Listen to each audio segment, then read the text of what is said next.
لوحنا الدم تاخندا واستولوا الأغلينا. إن الحمد لله نحمده ونستعينه ونستغفره ونعوذ بالله من شرور أنفسنا ومن سيئات أعمالنا. من يهده الله فلا مضل له ومن يضلله فلا هادي له. وأشهد أن لا إله إلا الله وحده لا شريك له وأشهد أن محمدًا عبده ورسوله أرسله بالحق بشيرا ونذيرا وداعيا إلى الله بإذنه وسراجا منيرا. يا أيها الذين آمنوا اتقوا الله حق تقاته ولا تموتن إلا وأنتم مسلمون. يا أيها الناس اتقوا ربكم الذي خلقكم من نفس واحدة وخلق منها زوجها وبث منهما رجالا كثيرا ونساء واتقوا الله الذي تساءلون به والأرحام إن الله كان عليكم رقيبا. يا أيها الذين آمنوا اتقوا الله وقولوا قولا سديدا يصلح لكم أعمالكم ويغفر لكم ذنوبكم ومن يطع الله ورسوله فقد فاز فوزا عظيما.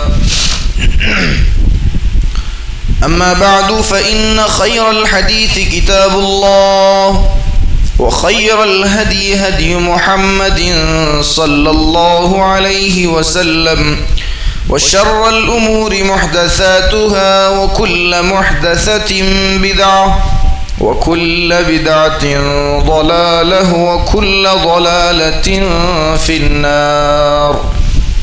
أعوذ بالله السميع العليم من الشيطان الرجيم من همزه ونفخه ونفسه. بسم الله الرحمن الرحيم.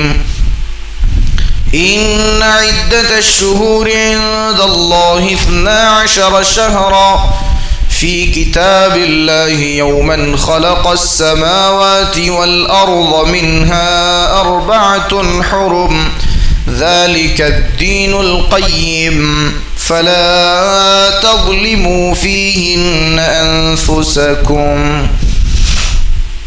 معزز حاضرین جمعہ، بزرگان دین ملت، نوجوانان عظام، پردہ نشی باعزت باعفت خواتین اسلام اور عزیز بچوں، تمام قسم کی تعریف و توصیف، بڑائی و بزرگی، عظمت و کبریائی اس اللہ وحدہ لا شریک کے لیے لائق اور سزاوار ہے، جس نے ہم انسانوں کو اس دنیا کے اندر پیدا فرمایا اور اپنی تمام مخلوقات میں ہمیں سب سے افضل اور سب سے اشرف بنایا، اور ہماری رشد و ہدایت کے لیے، ہماری کامیابی و کامرانی کے لیے، ہماری فلاح و بہبودی کے لیے اللہ سبحانہ و تعالی نے بے شمار انبیاء اکرام علیہم السلام کو اس دنیا کے اندر مبعوث فرمایا۔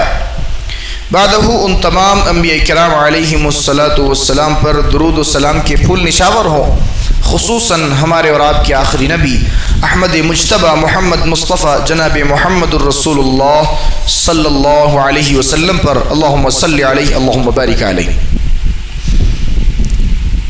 معزز سامعین، آج ہم اور آپ جس مہینے سے گزر رہے ہیں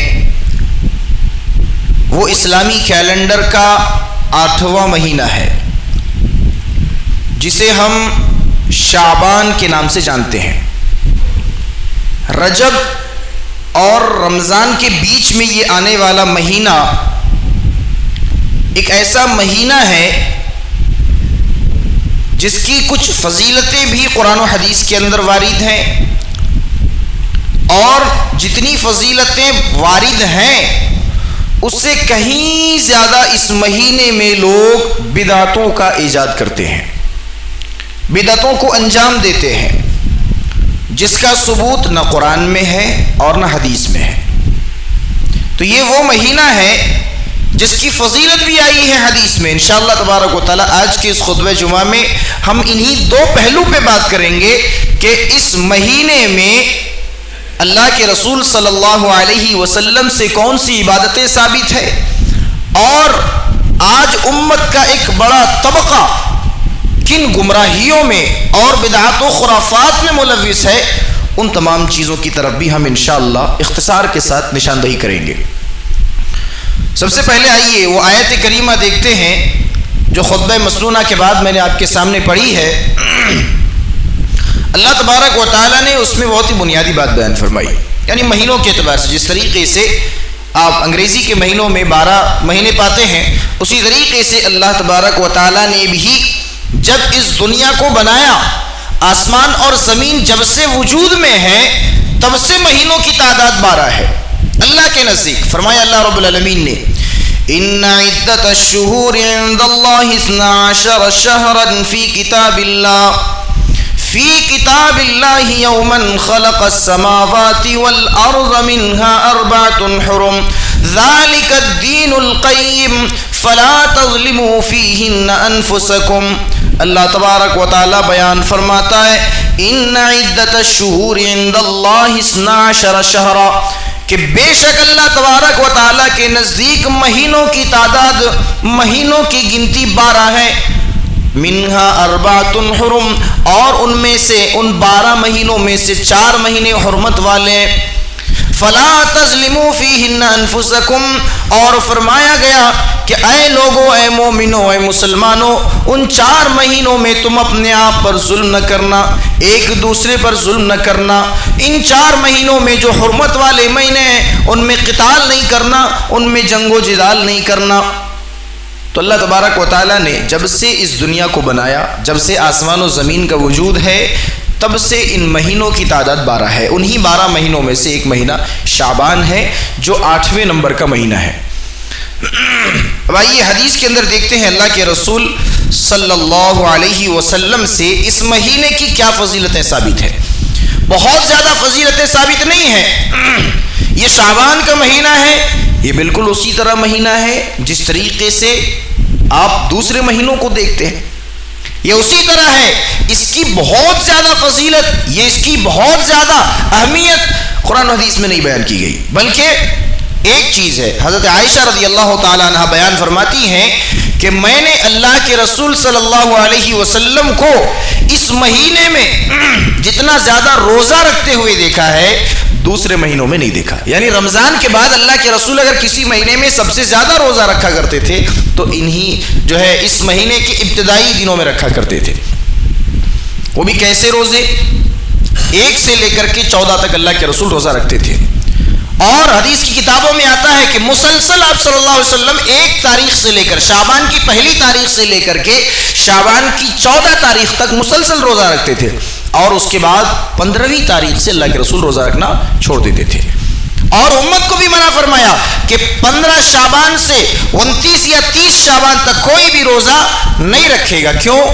اس کی مصلحت اور اس کی حکمت اور اس کا سبب اور علت یہ ہے کہ اس کے بعد کا مہینہ جو ہے وہ اس کے بعد بالکل رمضان کا مہینہ ہے، اور رمضان میں ظاہر سی بات ہے روزے فرض ہو چکے ہیں ہمارے اوپر، اور اگر کوئی آدمی شعبان کے آخر میں روزہ رکھ لے تو جو اس کی انرجی ہے وہ کہیں ختم نہ ہو جائے، اور رمضان کے آنے سے پہلے پہلے جو کہ فرض روزوں کا مہینہ ہے کہیں وہ آدمی اپنے نفل روزوں میں انرجی ختم نہ کر لے۔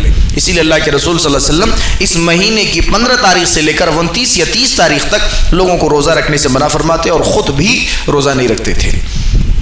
روزہ کب رکھتے تھے؟ 1 تاریخ سے لے کر کے 14 تاریخ تک، یاد رکھیے. اور یہ اللہ کے رسول صلی اللہ علیہ وسلم کی سنت ہے.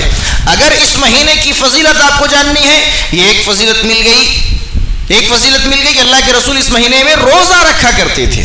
تو چلو بھائی ہم بھی روزہ رکھیں گے. اگر واقعی ہم نبی کریم صلی اللہ علیہ وسلم سے محبت کے دعوے دار ہیں، اگر واقعی ہمیں نبی کریم صلی اللہ علیہ وسلم کے سنتوں پر عمل پیرا ہونے کا جو ہے جذبہ ہمارے اندر ہے، خواہش ہے، تمنا ہے، تو روزہ رکھیں 1 تاریخ سے لے کر کے 14 تاریخ تک. اچھا، لیکن ہوتا کیا ہے، 14 تاریخ کے بعد جو تاریخ آتی ہے وہ ہے 15، اور 15ویں شعبان کو لوگ شب برات مناتے ہیں. اب یہ شب برات کا کانسیپٹ کہاں سے آیا؟ شب برات ہے کیا چیز؟ شب برات میں کیا کیا چیزیں کی جاتی ہے؟ اس کو دیکھنے سے پہلے ایک اور فضیلت دیکھتے ہیں. ماہ شعبان کی ایک اور فضیلت دیکھ لیتے ہیں. اللہ کے رسول صلی اللہ علیہ وسلم روزہ رکھا کرتے تھے. راوی حدیث پوچھتے ہیں، اے اللہ کے رسول، آپ اس مہینے میں اتنا زیادہ روزہ کیوں رکھتے ہیں؟ اللہ کے رسول صلی اللہ علیہ وسلم انہیں بتاتے ہیں کہ اس مہینے میں لوگوں کے نامہ اعمال اللہ تبارک و تعالیٰ کے پاس پہنچتے ہیں، اور میں چاہتا ہوں کہ اللہ تبارک و تعالیٰ کے پاس جب میرا نامہ اعمال پہنچے تو میں روزے دار ہوں، میں روزے سے ہوں، اور اس حالت میں میرا نامہ اعمال فرشتے اٹھا کر کے اللہ کے پاس لے کر کے جائیں. اے لوگوں، میں اسی لیے روزہ رکھا کرتا ہوں کیونکہ نامہ اعمال اللہ کے پاس پہنچتے.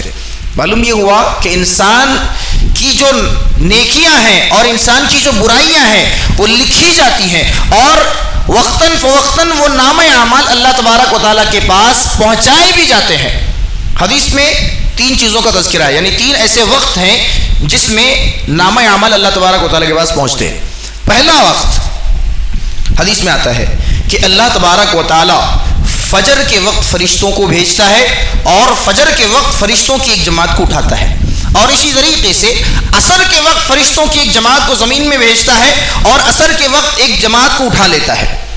معلوم یہ ہوا فجر کے وقت جو فرشتے دنیا میں آتے ہیں وہ جتنی بھی نیکیاں اور جتنی بھی برائیاں لکھتے ہیں، عصر تک وہ اپنا رجسٹر کلوز کر کے اللہ کے پاس چلے جاتے ہیں اور نامہ اعمال پیش کر دیتے ہیں. اور عصر کے وقت جو فرشتے نازل ہوتے ہیں وہ جو نیکیاں اور برائیاں لکھتے ہیں، فجر تک وہ اپنا رجسٹر بند کر کے پھر اللہ کے پاس چلے جاتے ہیں، اور یہ سلسلہ مسلسل چلتا رہتا ہے.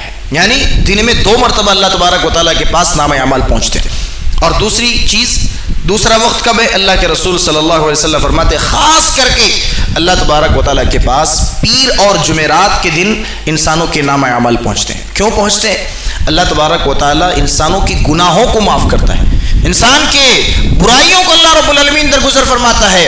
اللہ رب العالمین اتنا رحیم، اتنا کریم، ہفتے میں 2 دن مقرر کر دیے، سوموار یعنی پیر کا دن اور جمعرات کا دن. یہ 2 دن ایسے ہیں اللہ کے رسول صلی اللہ علیہ وسلم ان 2 دنوں میں روزہ بھی رکھا کرتے تھے.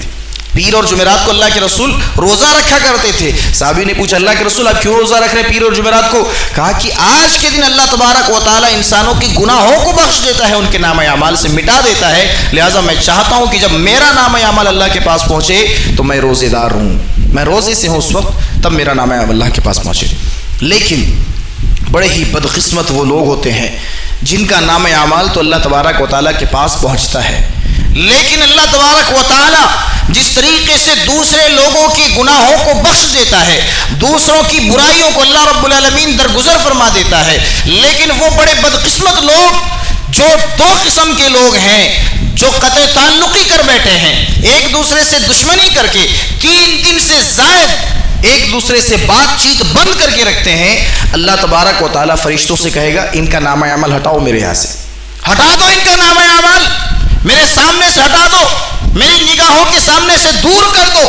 میں ان کے نامہ اعمال کو دیکھنا بھی نہیں چاہتا، ان کی برائیاں تو معاف کرنا دور کی بات ہے، میں ان کے نامہ اعمال کو دیکھنا بھی نہیں چاہتا ہوں. آج ہمیں اور آپ کو معلوم ہے کہ اللہ تبارک و تعالیٰ کے پاس ہمارے نامہ اعمال پہنچ رہے ہیں. آج ہمیں معلوم ہے کیوں پہنچ رہے ہیں، کیونکہ اللہ رب العالمین گناہوں کو معاف کرتا ہے.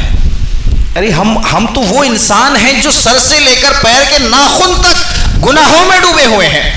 صبح سے رات تک ہم اور آپ کوئی ایسا گناہ نہیں ہے جسے ہم نہیں کرتے. ہم جھوٹ بھی بولتے ہیں، ہم سود بھی لیتے ہیں، ہم غیبتیں بھی کرتے ہیں، ہم چغلیاں بھی کرتے ہیں، ہم چوریاں بھی کرتے ہیں، ہم ڈکیتی بھی کرتے ہیں، ہم کسی پر ظلم بھی کرتے ہیں. حقوق اللہ اور حقوق العباد میں ہم اور آپ کوتاہ بھی ہیں، اور اس کے بعد بھی ہمیں معلوم ہے کہ اتنے گناہ ہمارے پاس ہیں اور گناہوں کو معاف کرانے کا ایک ذریعہ ہے پیر اور جمعرات کے دن اللہ کے پاس نامہ اعمال پہنچ رہے ہیں، لیکن ہم اور آپ جانتے ہوئے بھی ایک دوسرے سے دشمنی کر بیٹھتے ہیں، ایک دوسرے سے قطع تعلقی کر بیٹھتے ہیں، ایک دوسرے سے چھوٹی چھوٹی باتوں میں بات بن کر کے بیٹھتے ہیں۔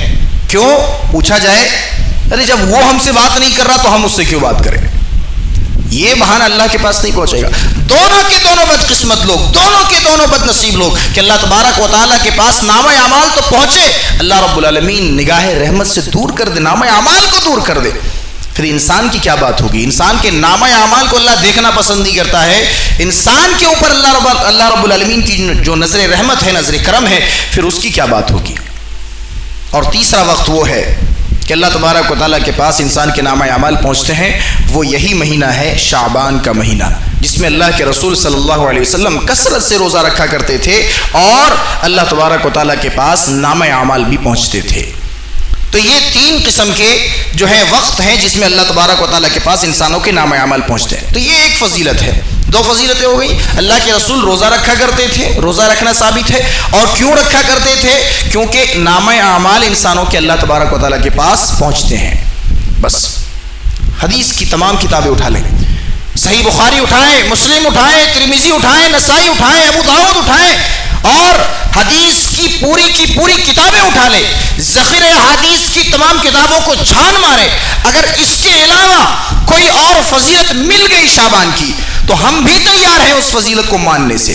اگر شعبان میں شب برات منانا ثابت ہو جائے ہم بھی منائیں گے، اگر شب برات کو حلوہ پکانا ثابت ہو جائے ہم بھی پکائیں گے، لیکن نہیں، ہم نے بخاری بھی پڑھی، ہم نے مسلم بھی پڑھی، ہم نے نسائی بھی پڑھی، ہم نے ترمذی بھی پڑھی، لیکن ہمیں تو کوئی حدیث نہیں ملی، اور جو حدیث ملی بھی آج ہم اس حدیث کی وضاحت بھی کریں گے انشاءاللہ تبارک و تعالی۔ جس حدیث کو لے کر کے لوگ شب برات کا تصور کرتے ہیں اس حدیث کی حقیقت کیا ہے آج بتاتے ہیں۔ وہ حدیث کون سی ہے؟ صحیح مسلم کے اندر بھی ہے، ترمذی، ابن ماجہ اور ابو داؤد کے اندر بھی وہ حدیث موجود ہے۔ حضرت عائشہ رضی اللہ تعالی عنہا اللہ کے رسول صلی اللہ علیہ وسلم کی باری رات گزارنے کی حضرت عائشہ رضی اللہ تعالی عنہ کے پاس تھی، اور اللہ کے رسول صلی اللہ علیہ وسلم حضرت عائشہ کے پاس گئے، لیکن رات کو اٹھ کر کے اللہ کے رسول صلی اللہ علیہ وسلم حجرہ عائشہ سے نکل جاتے ہیں۔ حضرت عائشہ رضی اللہ تعالی عنہ کو لگتا ہے کہ اللہ کے رسول ہو سکتا ہے کہ مجھے چھوڑ کر کے کسی اور بیوی کے پاس جا رہے ہیں، اللہ کے رسول اپنی کسی اور بیوی کے پاس جا رہے ہیں، حالانکہ باری میری ہے اور اللہ کے رسول کسی اور کے پاس کہیں جا رہے ہیں کیا؟ اللہ کے رسول کے پیچھے حضرت عائشہ نکل جاتی ہے اور پیچھے جا کر کے دیکھتی ہیں تو اللہ کے رسول کہاں ہیں؟ بقی قبرستان میں ہے، جو قبرستان ہے بقی، اس قبرستان میں اللہ کے رسول صلی اللہ علیہ وسلم ہیں اور اللہ تبارک و تعالیٰ سے دعا کرتے ہیں۔ اس قبرستان میں جو لوگ دفن کیے گئے ہیں اللہ تبارک و تعالیٰ سے دعا کرتے ہیں کہ اللہ تو ان قبر والوں کی مغفرت فرما دے۔ حضرت عائشہ رضی اللہ تعالیٰ عنہ واپس آ جاتی ہے، اللہ کے رسول واپس آئے، کمرے میں دیکھا، حضرت عائشہ کو چھوا، دیکھا تو حضرت عائشہ ٹھنڈی پڑی ہوئی ہے، یعنی معلوم ہوتا ہے کہ روم کے اندر گرمی ہے، حضرت عائشہ ٹھنڈی کیسے ہو گئی؟ پوچھا عائشہ کیا بات ہے، تمہارا جسم ٹھنڈا کیوں ہے؟ کہ اللہ کے رسول کچھ بھی نہیں، بس ایسے ہی سردی لگ رہی ہوگی۔ کہا کہ تم بتاؤ گی یا اللہ رب العالمین مجھے جبرائیل بھیجے گا؟ اللہ مجھے جبرائیل بھیج کر کے بتائے گا یا تم مجھے بتاؤ گی؟ کہ اللہ کے رسول میں بتاتی ہوں۔ مجھے لگا جب آپ باہر گئے تو مجھے لگا کہ آپ کہیں کسی اور بیوی کے پاس جا رہے ہوں گے۔ اے اللہ کے رسول صلی اللہ علیہ وسلم، میں جاسوسی کرتے ہوئے آپ کے پیچھے نکلی، لیکن میں نے دیکھا کہ آپ تو بقی میں بیٹھے ہیں اور وہاں مردوں کے لیے دفن جو ہے ان کے لیے دعائیں مغفرت کر رہے ہیں۔ اللہ کے رسول صلی اللہ علیہ وسلم، میں اپنے اس عمل پر شرمندہ ہو گئی اور میں واپس آ کر کے سو گئی، اور میں آپ سے یہ بات چھپانا چاہ رہی تھی۔ اللہ کے رسول صلی اللہ علیہ وسلم نے کہا کہ تمہیں کیا لگتا ہے عائشہ کہ اللہ اور اس کا رسول تمہارے ساتھ ناانصافی کریں گے؟ ہرگز نہیں۔ یہ حدیث بس اتنی حدیث ہے، اتنی حدیث۔ اب اس میں آپ بتائیے، یہ پوری حدیث کا ترجمہ میں نے آپ کے سامنے رکھ دیا، پوری حدیث کا خلاصہ میں نے آپ کے سامنے رکھ دیا، کیا اس میں شعبان کا لفظ آیا یا اس میں شعبان کی 15ویں تاریخ کا تذکرہ آیا؟ نہیں آیا۔ لیکن اب کیا کرتے ہیں کچھ لوگ، ایک جملے کا اضافہ کرتے ہیں اس حدیث میں، ایک جملے کا اضافہ کرتے ہیں کہ اللہ کے رسول صلی اللہ علیہ وسلم کا اور حضرت عائشہ کا یہ جو واقعہ پیش آیا، یہ 15ویں شعبان کو پیش آیا اور اس کی کوئی بھی دلیل موجود نہیں ہے. یہ جو 15ویں شعبان کا تذکرہ ہے آپ کو حدیث کی کتابوں میں ملے گا. 15ویں شعبان کا تذکرہ اس حدیث کے ساتھ حدیث کی کتابوں میں ملے گا, لیکن اس جملے کے تعلق سے امام اوزاعی, امام بخاری, امام مسلم, امام ابو داؤد سارے لوگوں نے کہا کہ یہ حدیث ضعیف ہے. یہ حدیث ضعیف ہے.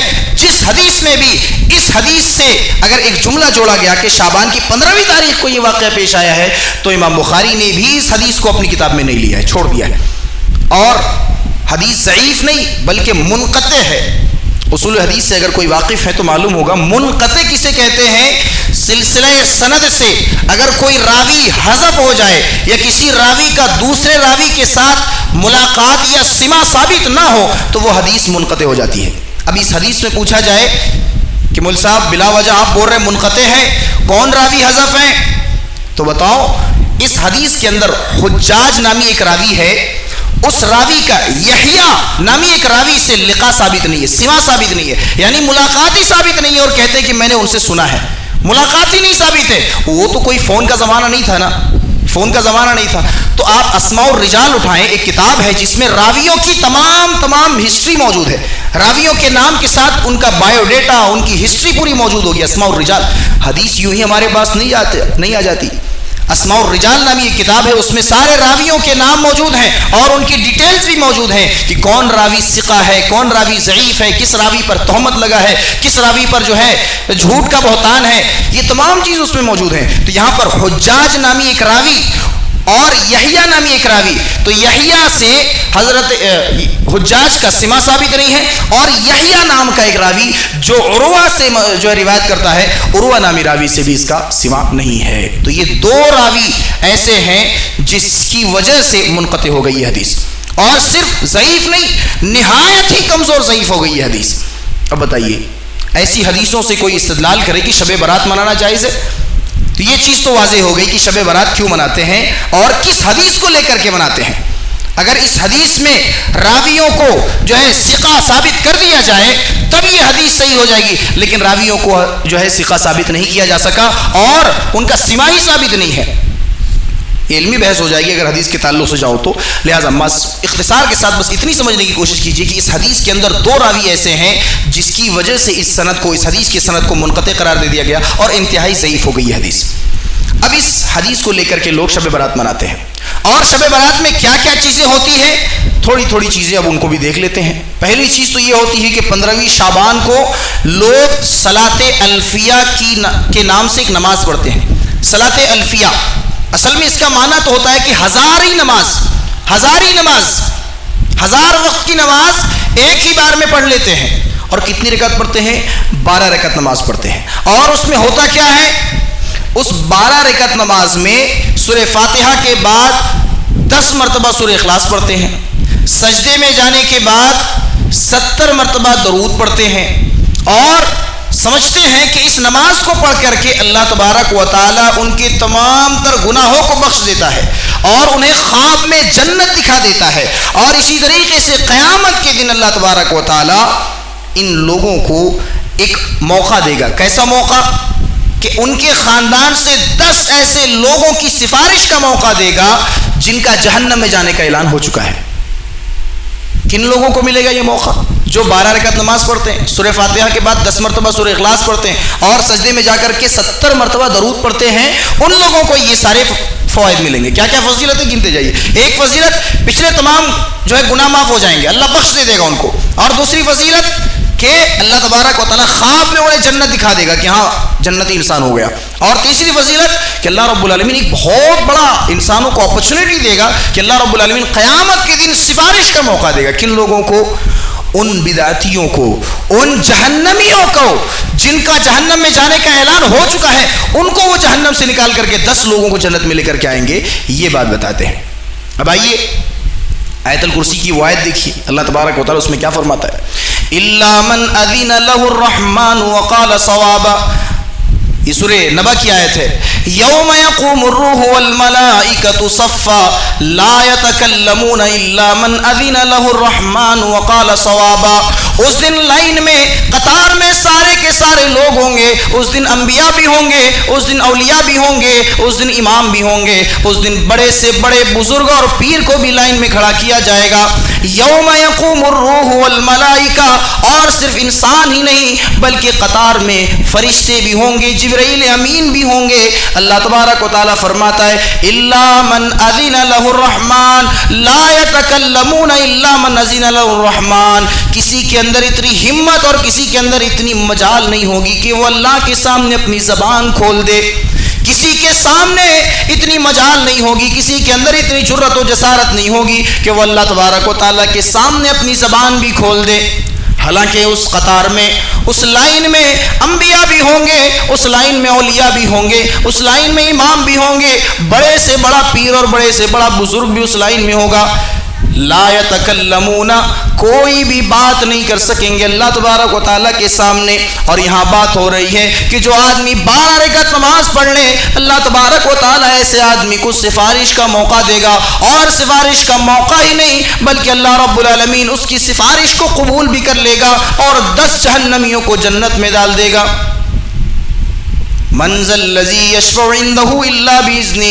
اور رہی بات جہاں تک شفاعت کی, اور رہی بات جہاں تک سفارش کی, اللہ تبارک و تعالیٰ آیت الکرسی میں فرماتا ہے من ذا الذی یشفع عنده الا باذنہ. کون ہے تم میں سے جو اللہ تبارک و تعالیٰ کے سامنے آ کر کے سفارش کر سکے؟ کس میں اتنی مجال ہے, کس میں اتنی ہمت ہے جو میرے سامنے آ کر کے میری اجازت کے بغیر سفارش کرے؟ کسی کی اتنی مجال نہیں ہوگی, کسی کی اتنی مجال نہیں ہوگی کہ وہ اللہ کے سامنے اپنا زبان تک ہلائے, اپنی زبان کو حرکت دے. انسان کے اندر اتنی طاقت نہیں ہوگی, اتنی جسارت اور اتنی جرأت نہیں ہوگی. انسان سمجھتا ہے 12 رکعت پڑھ لیا, اللہ رب العالمین ہمیں خود موقع دے گا کہ ہم 10 جہنمیوں کو جنت میں ڈال دیں گے. سارے انبیاء وہاں موجود ہوں گے, گنہگار انسان انبیاء کے پاس جائیں گے. آدم علیہ السلام سے عیسیٰ علیہ السلام تک سارے لوگوں کے پاس آ کر کے گڑ گڑائیں گے. آدم علیہ السلام کے پاس جائیں گے, اے نبی, اے اللہ کے نبی, آئیے ہماری شفاعت کر دیجئے. وہ کہیں گے مجھ سے نہیں ہوگا, میں خود گناہ کر بیٹھا تھا, مجھے اسی لیے تو جنت سے نکالا گیا. ابراہیم کے پاس آئیں گے, ابراہیم بھی کہیں گے میں بھی نہیں شفاعت کر سکتا. موسیٰ کے پاس آئیں گے, موسیٰ کہیں گے میں بھی نہیں کر سکتا. عیسیٰ کے پاس آئیں گے, عیسیٰ بھی نہیں کر سکتے. سارے انبیاء کا چکر لگانے کے بعد آخر میں جناب محمد رسول اللہ صلی اللہ علیہ وسلم کے پاس آئیں گے. اے نبی صلی اللہ علیہ وسلم, ہم خطا کار ہیں, ہم گنہگار ہیں, اے اللہ کے رسول آپ ہمارے لیے شفاعت کیجئے. اللہ کے رسول آگے بڑھیں گے, ڈرتے سہمتے آگے بڑھیں گے, سجدہ ریز ہو جائیں گے, کچھ کہیں گے نہیں. اتنی بھی مجال نہیں ہے اللہ کے سامنے کہ نبی کریم صلی اللہ علیہ وسلم بھی کچھ کہیں, سجدے میں پڑ جائیں گے, روئیں گے, امتی امتی کا رٹ لگائیں گے, میری امت میری امت. اللہ کہے گا ارفع رأسک یا محمد, اے محمد صلی اللہ علیہ وسلم اپنے سر کو اٹھائیے, سل توتا, سوال کیجئے آپ کو دیا جائے گا, مانگیے کیا مانگتے ہیں دیا جائے گا. اللہ کے رسول کتنی دیر تک سجدے میں ہوں گے اس کی کوئی وضاحت نہیں ہے. کتنی دیر تک اللہ کے سامنے گڑ گڑائیں گے, اللہ کے سامنے روئیں گے, آنسو بہائیں گے, امت کے لیے تڑپیں گے. تب جا کر کے اللہ رب العالمین ایک جملہ کہے گا ارفع رأسک یا محمد سل توتا, اے محمد صلی اللہ علیہ وسلم اب سر کو اٹھائیے, مانگیے کیا مانگنا ہے ہم آپ کو عطا کریں گے. اللہ کے رسول کیا مانگیں گے؟ اللہ یہ میری امت کے لوگ ہیں, اللہ میری امت کے لوگ ہیں, میں ان کی شفاعت چاہتا ہوں, میں ان کی سفارش چاہتا ہوں. لیکن ان میں سے بھی کیا ہوگا؟ حضرت جبرائیل علیہ السلام کچھ لوگوں کو پکڑ پکڑ کر جہنم میں ڈالیں گے, کچھ لوگوں کو جنت سے نکالیں گے. اللہ کے رسول دیکھیں گے یہ کیا معاملہ ہے, یہ کیا ماجرا ہے کہ کسی کو جنت سے نکال کر کے واپس جہنم میں ڈالا جا رہا ہے اور کسی کو جہنم میں دھکیل دھکیل کر ڈالا جا رہا ہے, کیا معاملہ ہے؟ حضرت جبرائیل علیہ السلام کہیں گے اللہ کے رسول آپ کو نہیں معلوم, آپ کے چلے جانے کے بعد, آپ کے دنیا سے چلے جانے کے بعد ان لوگوں نے کیا کیا چیزوں کا ایجاد کیا تھا, ان لوگوں نے کتنی دین میں بدعتوں کا ایجاد کر دیا تھا, دین میں کتنا کچھ ملا دیا تھا اور کتنی نئی چیزیں انہوں نے ایجاد کر دی تھی. اللہ کے رسول آپ کو نہیں معلوم. وہی رسول جو اللہ کے سامنے گڑ گڑائیں گے, وہی رسول جو اللہ کے سامنے روئیں گے, کن کے لیے؟ اپنی امتیوں کے لیے. انہی امتیوں کے تعلق سے اللہ کے رسول کہیں گے جاؤ لے جاؤ انہیں جہنم میں, پھینک دو انہیں جہنم میں. وقال الرسول یا ربی ان قوم اتخذوا هذا القرآن مہجورا.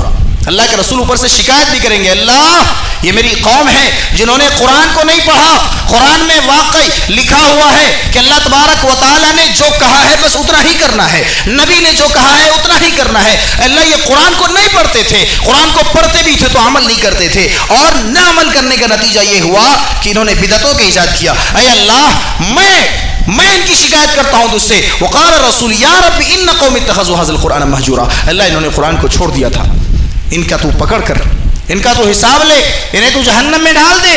وہی نبی جو امت کے لیے اتنے رحیم، وہی نبی جو امت کے لیے اتنے جو ہے حریص، اور وہی نبی اللہ تبارک و تعالیٰ سے دعا کریں گے، شکایت کریں گے، اللہ یہ میری امت کے لوگ ہیں، جہنم میں ڈال دے ان کو۔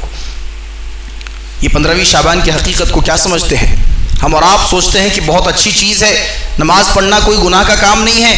یاد رکھیے بدعت وہی ہے جو آدمی عبادت سمجھ کر کے کرتا ہے، عبادت سمجھ کر کے کی جاتی ہے، لیکن ایک اصول لے کر کے جائیے، آج یہاں سے ایک اصول لے کر کے جائیے۔ کیا اصول؟ عبادت کو قبول ہونے کے لیے 3 چیزوں کی ضرورت ہے۔ قبولیت اعمال کے 3 شرائط ہیں۔ اب ان 3 شرائط کو اپنے ذہن میں، اپنے دماغ میں بیٹھا لیجئے، اور کوئی بھی آئندہ سے عمل کیجئے تو ان 3 چیزوں کو اس میں تلاش کیجئے کہ کیا وہ 3 چیزیں اپنے عبادت میں ہے کہ نہیں ہے۔ وہ 3 چیزیں کیا ہے؟ نمبر 1 ایمان کا ہونا ضروری ہے۔ اگر ہمارے پاس ایمان ہے تو عبادت قابل قبول ہے۔ ایمان کے ساتھ ساتھ نص موجود ہونی چاہیے، یعنی قرآن کی کوئی آیت ہونی چاہیے یا نبی کریم صلی اللہ علیہ وسلم کا کوئی فرمان ہونا چاہیے، یعنی دلیل۔ ایمان کے بعد دلیل ہونی چاہیے، اور دلیل کے بعد بھی تیسری چیز اخلاص ہونا ضروری ہے۔ اگر اللہ تبارک و تعالیٰ کو راضی کرنے کے لیے کر رہے ہیں اور اس کی دلیل بھی ہے اور ایمان بھی ہے تو عبادت قابل قبول ہے، عمل آپ کا اللہ کے یہاں قبول ہو جائے گا۔ لیکن اگر ان تینوں میں سے کوئی ایک بھی چیز ختم ہو گئی، مثال کے طور پر ایمان نہیں ہے لیکن دلیل موجود ہے قرآن و حدیث میں، اور آپ اخلاص کے ساتھ بھی کر رہے ہیں، آپ کی عبادت قبول نہیں ہوگی۔ اب ایمان ہے لیکن دلیل موجود نہیں ہے، آپ کتنا بھی اخلاص کے ساتھ کر لیں، آپ کتنی بھی اللہ تبارک و تعالیٰ کے لیے اپنی نیت خالص کر لیں، لیکن اس عبادت کا ثبوت نہ قرآن میں ہے نہ حدیث میں ہے، آپ کی نیت آپ کے منہ پہ مار دی جائے گی، عبادت قبول نہیں کی جائے گی۔ اسی لیے اللہ کے رسول صلی اللہ علیہ وسلم فرماتے تھے من حدث فی امرنا ھذا ما لیس منہ فہو رد، کہ کوئی بھی ایسا کام، کوئی بھی ایسا عمل جس پر ہمارا حکم نہیں ہے، جس پر ہمارا مہر نہیں لگا ہوا ہے، فہو رد، تو وہ آدمی بھی مردود ہے، وہ عمل بھی مردود ہے، کرنے والا بھی مردود ہے، اور وہ عمل جو کیا جا رہا ہے وہ بھی مردود ہے۔ اور اسی لیے اللہ کے رسول صلی اللہ علیہ وسلم نے وہ حدیث بیان فرمائی، اگر اس حدیث کو اپنے ذہن میں رکھ لیے تو ساری کی ساری عبادتیں ہماری درست ہو جائیں گی۔ یہ جو موضوع حدیث کا سہارا لے کر کے، ضعیف حدیثوں کا سہارا لے کر کے آج لوگ طرح طرح کے بدعات و خرافات میں جو ہے ملوث ہیں اور طرح طرح کی عبادتوں کو انجام دے رہے ہیں، اگر ایک حدیث اپنے ذہن میں رکھیں تو سارے مسائل حل ہو جائیں گے۔ کون سی حدیث؟ اللہ کے رسول صلی اللہ علیہ وسلم نے فرمایا من کذب علی متعمدا فلیتبوأہ مقعدہ من النار، کہ جس نے میری طرف کوئی ایسی بات منسوب کی یا میری طرف کوئی ایسا کام منسوب کیا اور کہا کہ یہ کام اللہ کے رسول نے کیا ہے یا یہ بات اللہ کے رسول نے کی ہے، حالانکہ میں نے وہ نہیں کیا، نبی کریم صلی اللہ علیہ وسلم نے وہ کام نہیں کیا اور وہ بات نہیں کہی، فرمایا فَلْيَتَبَوَّأْ مَقْعَدَهُ مِنَ النَّارِ، تو ایسا آدمی اپنا ٹھکانہ جہنم میں بنا لے، ایسا آدمی اپنا ٹھکانہ جہنم میں بنا لے۔ چھوٹی سی عبادت کے لیے، اپنی خوشی کے لیے، انسان اپنے دل اور دماغ کو سکون پہنچانے کے لیے ایک عبادت کو انجام دیتا ہے، اور اس عبادت کی دلیل جب قرآن و حدیث میں نہیں ملتی ہے تو انسان اپنی طرف سے بنا لیتا ہے اور کہتا ہے کہ اس میں برائی کیا ہے۔ اللہ کے رسول فرماتے ہیں کہ کوئی بھی ایسا کام جس پر ہمارا حکم نہیں ہے اور جو بات ہم نے نہیں کہی ہے، اور ایسی بات اگر کوئی بیان کرے، کہہ دیجئے، اسے بتا دو کہ وہ آدمی اپنا ٹھکانہ جہنم میں بنا لے۔ معمولی بات ہے، انسان سمجھتا ہے کہ ہم رات رات بھر جاگ جائیں گے، راتوں رات عبادت کریں گے اور اللہ کو خوش کریں گے۔ اللہ کو خوش کرنا آپ کی نیت درست ہے، لیکن دلیل تو ہونی چاہیے۔ دلیل ہی نہیں ہے تو اللہ کو کیسے خوش کریں گے؟ اللہ تبارک و تعالیٰ نے یوں ہی تو قرآن نازل نہیں کیا۔ نبی کریم صلی اللہ علیہ وسلم کا یہ 23 سالہ جو دور نبوت ہے، یہ یوں ہی اللہ تبارک و تعالیٰ نے ہمارے سامنے نہیں رکھ دیا، بلکہ اللہ تبارک و تعالیٰ نے کسی خاص مقصد کی وجہ سے رکھا کہ 23 سال اللہ کے رسول صلی اللہ علیہ وسلم نے جن کام کا حکم دیا، جن کام سے روکا، جو کام کرنے کا ہمیں بتایا، جو طریقہ بتایا، اسی طریقے پر انسان کو کرنا ہے۔ تو یہ چیز ہے۔ اچھا، ایک چیز کا اور خلاصہ ضروری ہے یہ جو شب برات ہے اور اس کی جو 12 رکعت نماز جو پڑھتے ہیں صلاۃ الفیہ کے نام سے، یا بعض لوگ صلاۃ التسبیح کے نام سے بھی اسے جانتے ہیں، تو یہ ہے کیا چیز اصل میں؟ اور یہ کہاں سے شروعات ہوا؟ اس چیز کی ابتدا کہاں سے ہوئی؟ شروعات کہاں سے ہوئی؟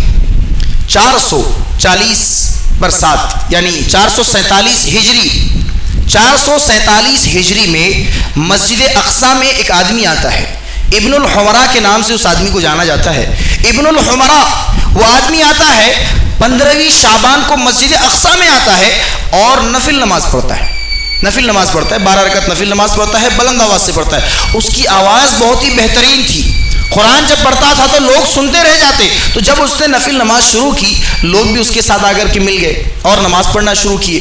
اور یہ تاریخ یاد رکھیے، 15ویں شعبان اور 447 ہجری، یعنی اللہ کے رسول صلی اللہ علیہ وسلم کے انتقال کے 400 سال بعد، اللہ کے رسول صلی اللہ علیہ وسلم کے 4 صدیوں کے بعد، اللہ کے رسول کے زمانے میں نہیں، صحابہ کے زمانے میں بھی نہیں، تابعین اور تبع تابعین کے زمانے میں بھی نہیں، 4 صدیاں معمولی بات ہیں، 400 سال کے بعد ایک آدمی ابن الحمرا نام سے آتا ہے، مسجد اقصی میں 15ویں شعبان کو نماز پڑھتا ہے، نفل نماز۔ اس کی آواز بڑی اچھی تھی، بڑی پیاری آواز تھی، لوگ اس کے ساتھ مل کر کے نماز پڑھنے لگ گئے۔ 12 رکعت نماز پڑھ کر وہ بندہ چلا گیا، لوگ بھی اپنے اپنے گھروں کو چلے گئے۔ بادشاہ کو جب دوبارہ 15ویں شعبان آئی تو وہ بادشاہ یاد آیا اسے کہ ارے ایک بندہ تھا ابن الحمرا نام کا، پچھلے سال اسی تاریخ کو اس نے بڑی بہترین نماز پڑھائی تھی، اسے بلایا جائے۔ اسے بلایا جاتا ہے، اسے کہتے ہیں کہ پھر سے نماز پڑھاؤ، وہ پھر سے نماز پڑھاتا ہے۔ اگلے سال پھر بلایا جاتا ہے کہ تم نے پچھلے سال اسی تاریخ کو نماز پڑھائی تھی، آ جاؤ اس بار بھی نماز پڑھاؤ، پھر نماز پڑھاتے ہیں۔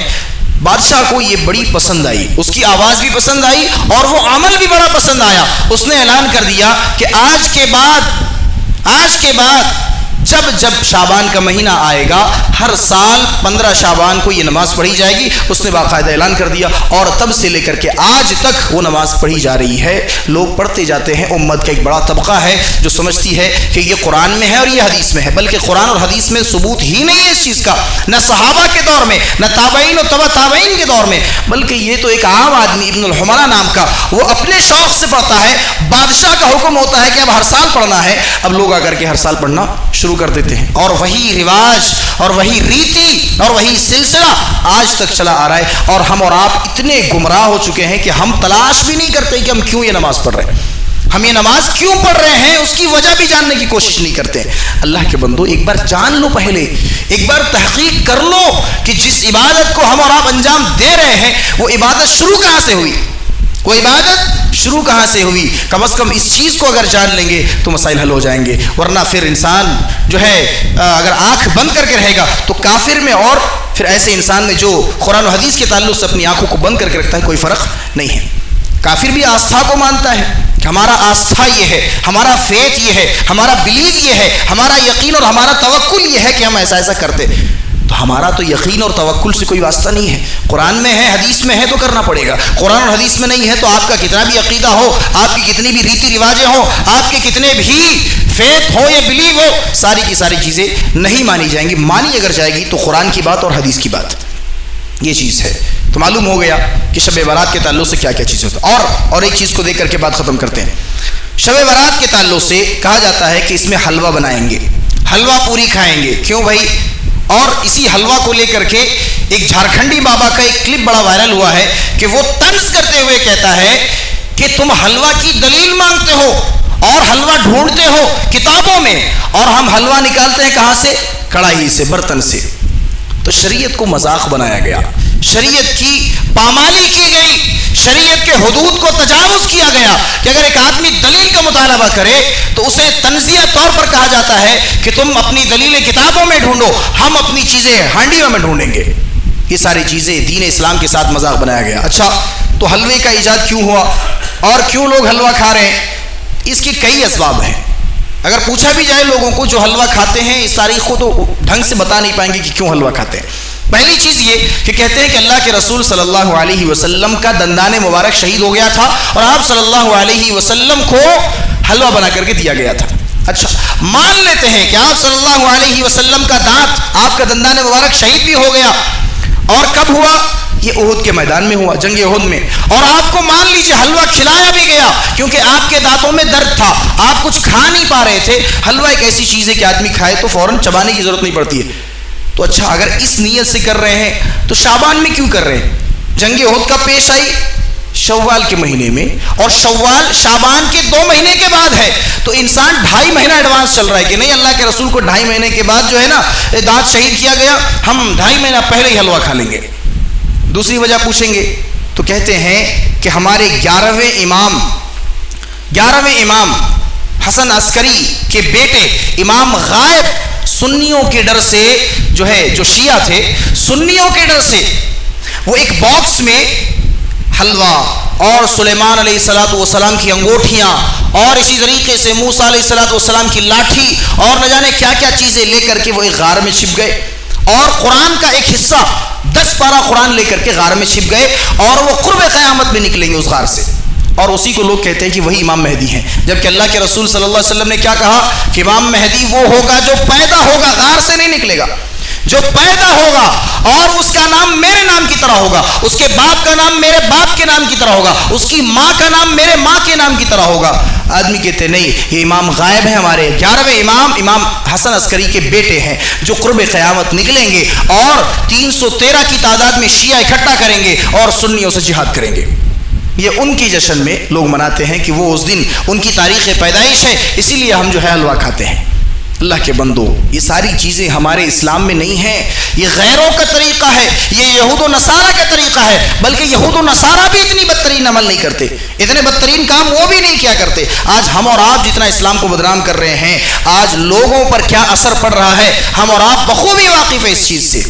آج لوگوں پر ہمارے ان چھوٹی چھوٹی حرکتوں سے، ان بچکانہ حرکتوں سے اور یہ غلط رسومات سے لوگوں پر کیا تاثر پڑ رہا ہے۔ ہم اور آپ موبائل میں، میڈیا میں، سوشل میڈیا میں اچھی چیز دیکھ رہے ہیں، کیا ہو رہا ہے اسلام کو لے کر کے لوگ کیا کہہ رہے ہیں۔ محرم میں لوگ ڈھول تاشا لے کر کے نکل رہے ہیں، وہاں پر وہ بھی گنیش کے جو ہے وسرجن میں نکلتے ہیں۔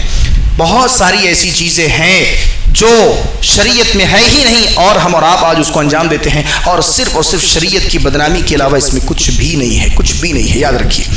تو ضرورت اس بات کی ہے کہ ہم اور آپ کوئی بھی عبادت کریں، عبادت کرنا منع نہیں ہے، عبادت تو اللہ تبارک و تعالیٰ کو پسند ہے نا، عبادت اللہ تبارک و تعالیٰ کے لیے ہی تو ہم کرتے ہیں، اللہ کو خوش کرنے کے لیے، اللہ کو راضی کرنے کے لیے ہم کرتے ہیں۔ کوئی بھی آدمی تو اللہ کو جو ہے ناراض کرنے کے لیے تو نہیں کرتا عبادت۔ تو جب اللہ کو ہم راضی کر رہے ہیں تو اللہ تبارک و تعالیٰ نے جس طریقے سے بتایا، نبی کریم صلی اللہ علیہ وسلم نے ہمیں جو طریقہ بتایا، اللہ کے واسطے اس طریقے کو اپنائیے، اس طریقے کو اپنائیے، اپنی منمانی مت کیجیے، شریعت میں خود ساختہ چیزوں کو شریعت میں نہ لے کر کے آئیں، کوئی ایسی عبادت شریعت میں نہ لے کر کے آئیں جس کا ثبوت قرآن و حدیث میں نہیں ہے۔ اسی لیے اللہ کے رسول صلی اللہ علیہ وسلم جب کبھی نصیحت کرتے، جب کبھی واعظ کرتے، جب کوئی تقریر کرتے، سب سے پہلے یہ بیان کر دیتے وَكُلَّ مُحْدَثَةٍ بِدْعَةٍ وَكُلَّ بِدْعَةٍ ضَلَالَةٍ وَكُلَّ ضَلَالَةٍ فِي النَّارِ، کہ ہر نئی چیز جو ہے بدعت ہے اور ہر بدعت گمراہی ہے اور گمراہی جہنم میں لے کر کے جائیے۔ اللہ کے رسول کو ضرورت کیا تھی؟ بتانے کی ضرورت کیا تھی؟ ہر خطبے میں، ہر تقریر میں، ہر نصیحت میں، ہر واعظ میں صحابہ کا کہیں بھی مجمع ہو، کہیں جمگٹا ہو، اللہ کے رسول کھڑے ہو کے یہی ساری چیزیں بیان کرتے کہ دیکھو لوگوں، دین میں کوئی نئی چیز ایجاد کرنے سے بچنا ہے۔ کیوں؟ کیونکہ وہ بدعت ہو جائے گی اور بدعت گمراہی ہے اور گمراہی جہنم میں لے کر کے جائے گی۔ ضرورت اس بات کی ہے کہ ہم اور آپ اپنے اعمال کو قرآن و حدیث کے مطابق ڈھالیں، اپنی زندگی کو قرآن و حدیث کے مطابق استوار کریں، اپنے شب و روز کے تمام تر عبادتوں کی دلیلیں قرآن میں ڈھونڈیے، حدیث میں ڈھونڈیے۔ اگر کوئی ایسی عبادت ہے جو قرآن میں اور حدیث میں ہے تو اس کو آنکھ بند کر کے آپ کیجئے، اسی طریقے پر کیجئے جس طریقے پر جناب محمد رسول اللہ صلی اللہ علیہ وسلم نے کیا ہے۔ اگر کوئی دلیل ہمیں نہیں ملتی ہے، خود ساختہ عبادت کرنے کی ضرورت ہمیں نہیں ہے، ہم عبادت سمجھ کر کے کر رہے ہیں لیکن اصل میں وہ بدعت ہو جا رہی ہے اور وہی بدعت ہمیں سیدھا جہنم میں لے کر کے جائے گی۔ تو جس چیز کو آج ہم اور آپ اچھا سمجھ رہے ہیں وہی چیز قیامت کے دن ہمارے لیے کہیں بری ثابت نہ ہو جائے، اس چیز کے لیے ہمیں اور آپ کو بچنا چاہیے۔ آئیے اللہ تبارک و تعالیٰ سے دعا کرتے ہیں کہ اللہ سبحانہ و تعالیٰ ہم تمام لوگوں کو کہیں سنی باتوں کو سمجھنے اور ان پر صحیح عمل کرنے کی توفیق عطا فرما۔ اللہ ہم تمام لوگوں کے دلوں میں جتنے بھی بدعات و خرافات ہیں، اللہ ہم تو اس سے دعا کرتے ہیں کہ اللہ ہمارے دلوں کو تو بدعات و خرافات سے پاک کر دے۔ اللہ ہم تمام کی عبادتوں کو تو قرآن و حدیث کے مطابق کرنے کی توفیق عطا فرما۔ اللہ ہم تمام لوگوں کے دلوں میں تیرے اور تیرے رسول کی اطاعت کا جذبہ پیدا کر دے۔ اللہ ہم تیرے جو ہے بندے ہیں، گنہگار ہیں، خطا کار ہیں۔ اللہ ہم تجھ سے دعا کرتے ہیں کہ جو بھی ہماری خطائیں ہیں، جو بھی ہمارے گناہ ہیں، اللہ تو اپنے فضل و کرم سے ہماری گناہوں کو درگزر فرما دے۔ اللہ ہمارے جتنے بھی نیک اعمال ہیں، ہم تجھ سے دعا کرتے ہیں کہ ہماری ان ٹوٹی پھوٹی عبادتوں کو، نیک اعمال کو تو اپنے فضل و کرم سے قبول فرما لے۔